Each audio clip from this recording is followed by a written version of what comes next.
रामायण से जुड़े 13 रहस्य जिनसे दुनिया अभी भी अनजान है। नमस्कार दोस्तों, रामायण का हिंदू धर्म में एक विशिष्ट स्थान है। मनुष्य जाति के जीवन और उनके कर्मों का विशेष प्रकार से रामायण में विवरण दिया गया है। इसमें भगवान राम और देवी सीता के जन्म एवं जीवन यात्रा का वर्णन है। हम में से अधिकांश लोगों को रामायण की कहानी पता है, लेकिन इस महाकाव्य से जुड़े कुछ ऐसे भी रहस्य हैं जिनके बारे में लोगों को जानकारी नहीं है। आज हम आपके सामने रामायण से जुड़े ऐसे ही 13 रहस्यों को उजागर कर रहे हैं। दोस्तों, ऐसा माना जाता है कि मूल रामायण की रचना ऋषि वाल्मीकि द्वारा की गई थी, लेकिन कई अन्य संतों और वेद पंडितों जैसे तुलसीदास, संत एकनाथ इत्यादि ने भी इसके अन्य संस्करणों की रचना की है। हालांकि प्रत्येक संस्करण में अलग अलग तरीके से कहानी का वर्णन किया गया है, लेकिन मूल रूपरेखा एक ही है। ऐसा माना जाता है कि रामायण की घटना 4वीं और 5वीं शताब्दी की है। रामायण के हर 1000 श्लोक के बाद आने वाले पहले अक्षर से गायत्री मंत्र बनता है। गायत्री मंत्र में 24 अक्षर होते हैं और वाल्मीकि रामायण में 24,000 श्लोक है। रामायण के हर 1000 श्लोक के बाद आने वाले पहले अक्षर से गायत्री मंत्र बनता है। यह मंत्र इस पवित्र महाकाव्य का सार है। गायत्री मंत्र को सर्वप्रथम ऋग्वेद में उल्लिखित किया गया है। राम और उनके भाइयों के अलावा राजा दशरथ एक पुत्री के भी पिता थे। श्री राम के माता पिता एवं भाइयों के बारे में तो प्रायः सभी जानते हैं, लेकिन बहुत कम लोगों को यह मालूम है कि राम की एक बहन भी थी जिनका नाम शांता था। वे आयु में चारों भाइयों से काफी बड़ी थी। उनकी माता कौशल्या थी। ऐसी मान्यता है कि एक बार देश के राजा रोमपद और उनकी रानी वशिनी अयोध्या आए। उनको कोई संतान नहीं थी। बातचीत के दौरान राजा दशरथ को जब ये बात मालूम हुई तो उन्होंने कहा, मैं अपनी बेटी शांता आपको संतान के रूप में दूंगा। ये सुनकर रोमपद और वशिनी बहुत खुश हुए। उन्होंने बहुत स्नेह से उसका पालन पोषण किया और माता पिता के सभी कर्तव्य निभाए। एक दिन राजा रोमपद अपनी पुत्री से बातें कर रहे थे। उसी समय द्वार पर एक ब्राह्मण आए और उन्होंने राजा से प्रार्थना की कि वर्षा के दिनों में वे खेतों की जुताई में राज दरबार की ओर से मदद प्रदान करें। राजा को ये सुनाई नहीं दिया और वे पुत्री के साथ बातचीत करते रहे। द्वार पर आए नागरिक की याचना न सुनने से ब्राह्मण को दुख हुआ और वे राजा रोमपद का राज्य छोड़कर चले गए। वह ब्राह्मण इंद्र के भक्त थे। अपने भक्त की ऐसी अनदेखी पर इंद्र देव राजा रोमपद पर क्रुद्ध हुए और उन्होंने उनके राज्य में पर्याप्त वर्षा नहीं की। इससे खेतों में खड़ी फसलें मुरझाने लगी। इस संकट की घड़ी में राजा रोमपद ऋषिशृंग ऋषि के पास गए और उनसे उपाय पूछा। ऋषि ने बताया कि वे इंद्रदेव को प्रसन्न करने के लिए यज्ञ करें। ऋषि ने यज्ञ किया और खेत खलिहान पानी से भर गए। इसके बाद ऋषिशृंग ऋषि का विवाह शांता से हो गया और वे सुखपूर्वक रहने लगे। बाद में ऋषिशृंग ने ही दशरथ की पुत्र कामना के लिए पुत्रकामेष्टि यज्ञ करवाया था। जिस स्थान पर उन्होंने ये यज्ञ करवाया था वह अयोध्या से लगभग 39 की पूर्व में था और वहाँ आज भी उनका आश्रम है और उनकी तथा उनकी पत्नी की समाधियां हैं। राम विष्णु के अवतार हैं, लेकिन उनके अन्य भाई किसके अवतार थे? राम को भगवान विष्णु का अवतार माना जाता है, लेकिन आपको पता है कि उनके अन्य भाई किसके अवतार थे? लक्ष्मण को शेषनाग का अवतार माना जाता है, जो क्षीर सागर में भगवान विष्णु का आसन है, जबकि भरत और शत्रुघ्न को क्रमशः भगवान विष्णु द्वारा हाथों में धारण किए गए सुदर्शन चक्र और शंख शैल का अवतार माना जाता है। सीता स्वयंवर में प्रयुक्त भगवान शिव के धनुष का नाम।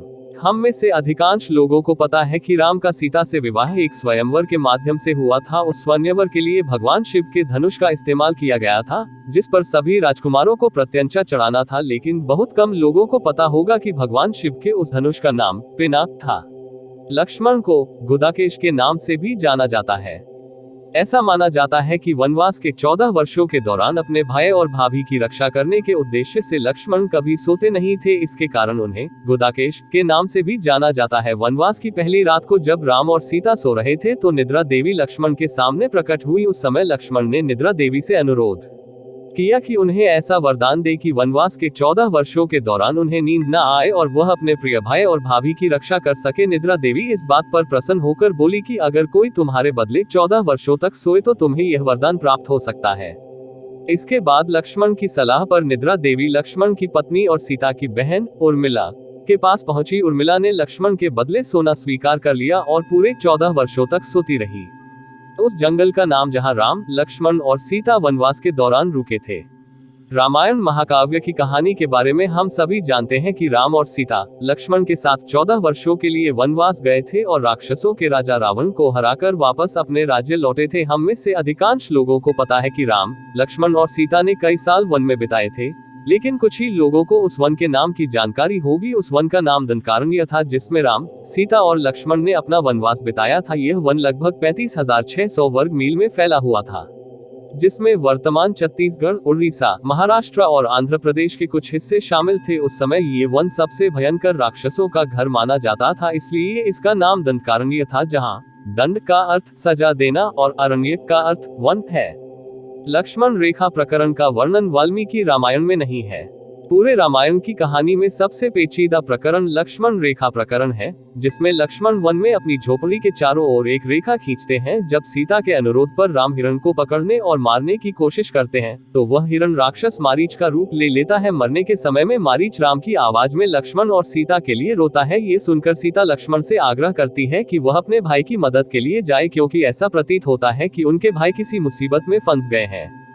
पहले तो लक्ष्मण सीता को अकेले जंगल में छोड़कर जाने को राजी नहीं हुए, लेकिन बार बार सीता द्वारा अनुरोध करने पर वह तैयार हो गए। इसके बाद लक्ष्मण ने झोपड़ी के चारों ओर एक रेखा खींची और सीता से अनुरोध किया कि वह रेखा के अंदर ही रहे, और यदि कोई बाहरी व्यक्ति इस रेखा को पार करने की कोशिश करेगा तो वह जलकर भस्म हो जाएगा। इस प्रकरण के संबंध में अज्ञात तथ्य यह है कि इस कहानी का वर्णन न तो वाल्मीकि रामायण में है और न ही रामचरितमानस में है, लेकिन रामचरितमानस के लंका कांड में इस बात का उल्लेख रावण की पत्नी मंदोदरी द्वारा किया गया है।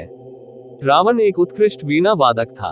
रावण सभी राक्षसों का राजा था। बचपन में वह सभी लोगों से डरता था, क्योंकि उसके 10 सिर थे। भगवान शिव के प्रति उसकी दृढ़ आस्था थी। इस बात की पुख्ता जानकारी है कि रावण एक बहुत बड़ा विद्वान था और उसने वेदों का अध्ययन किया था। लेकिन क्या आपको पता है कि रावण के ध्वज में प्रतीक के रूप में वीणा होने का कारण क्या था? चूंकि रावण एक उत्कृष्ट वीणा वादक था, जिसके कारण उसके ध्वज में प्रतीक के रूप में वीणा अंकित था। हालांकि रावण इस कला को ज्यादा तवज्जो नहीं देता था, लेकिन उसे यह यंत्र बजाना पसंद था।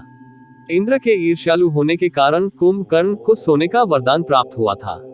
रामायण में एक दिलचस्प कहानी हमेशा सोने वाले कुंभकर्ण की है। कुंभकर्ण रावण का छोटा भाई था, जिसका शरीर बहुत ही विकराल था। इसके अलावा वह पेटू बहुत अधिक खाने वाला भी था। रामायण में वर्णित है कि कुंभकर्ण लगातार 6 महीनों तक सोता रहता था और फिर सिर्फ एक दिन खाने के लिए उठता था और पुनः 6 महीनों तक सोता रहता था।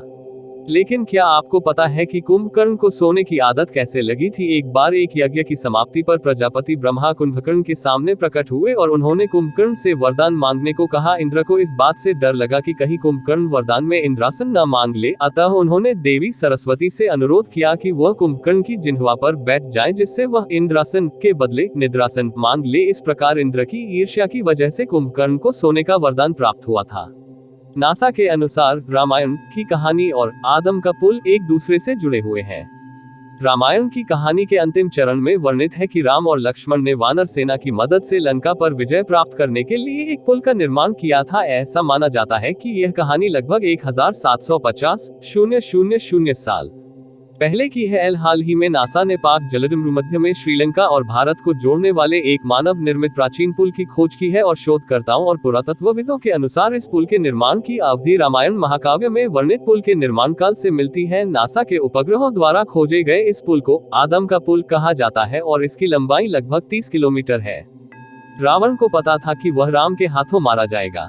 रामायण की पूरी कहानी पढ़ने के बाद हमें पता चलता है कि रावण एक क्रूर और सबसे विकराल राक्षस था, जिससे सभी लोग घृणा करते थे। जब रावण के भाइयों ने सीता के अपहरण की वजह से राम के हमले के बारे में सुना तो अपने भाई को आत्मसमर्पण करने की सलाह दी थी। यह सुनकर रावण ने आत्मसमर्पण करने से इनकार कर दिया और राम के हाथों मरकर मोक्ष पाने की इच्छा प्रकट की। उसके कहा कि अगर राम और लक्ष्मण 2 सामान्य इंसान हैं, तो सीता मेरे पास ही रहेगी, क्योंकि मैं आसानी से उन दोनों को परास्त कर दूंगा, और यदि वे देवता हैं तो मैं उन दोनों के हाथों मरकर मोक्ष प्राप्त करूंगा।